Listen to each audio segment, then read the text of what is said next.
Europe 1, Sébastien Krebs. Il est 6h21, vous écoutez la matinale d'Europe 1 et il est temps de connaître le roman du jour dans la chronique littéraire. Sébastien Krebs. Oui, avec Stéphane Place qui nous propose chaque jour un ouvrage grâce aux experts de la librairie Mola à Bordeaux. Ce matin, on s'arrête au rayon des romans noirs.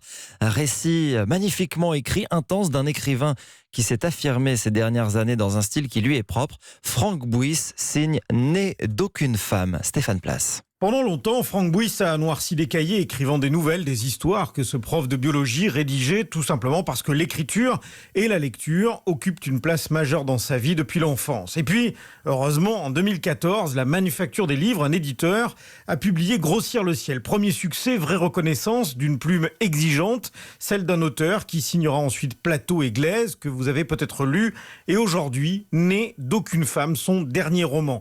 Ce sont ses promenades dans la forêt de sa Corrèze natale, près d'un ancien monastère, qui ont inspiré l'écrivain. Nous sommes au 19e siècle et l'on découvre Rose, une môme de 14 ans. Véronique Marot est libraire chez Mola. C'est une jeune fille qui va être confrontée à une incarnation du mal. Elle porte une sorte de faute, de malédiction, une enfance heureuse mais pauvre dans la ferme de ses parents. Sauf que cette jeune fille va être vendue par son père à un individu qui s'appelle le maître des forges, qui va la servir. On n'a pas une intrigue policière, on n'a pas de personnage qui mène l'enquête. On suit vraiment le destin de cette jeune fille. Il a eu le prix des lectrices de Elle Polar, là, tout dernièrement. Mais en effet, ça récompense une œuvre aussi littéraire qui est exigeante. Rose, elle est là. C'est une sorte de conte féerique, mais de conte noir. Et donc, comme dans un conte, il faut être confronté aux monstres pour pouvoir être libéré aussi de ces monstres. L'émotion vous saisit au fil des pages. La beauté de la langue sculptée, ciselée par cet écrivain singulier qui est Franck Bouys, vous donne un bonheur de lecture absolu. Et la dernière page lue, vous savez que Rose, ses cahiers, sa confrontation avec ce maître répugnant,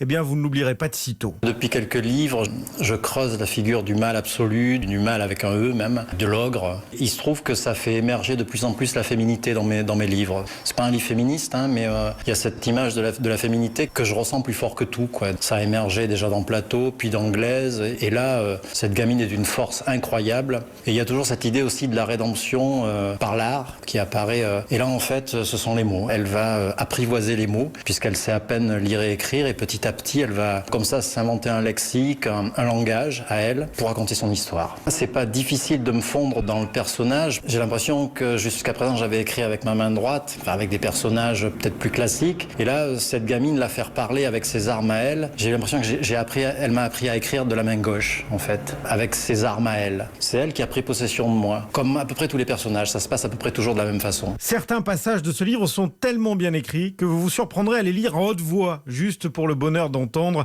la densité de ces lignes. Et ça donne envie. Merci Stéphane Place. Né d'aucune femme, polar noir, on l'a bien compris, signé Franck Bouys. C'est aux éditions La Manufacture des livres.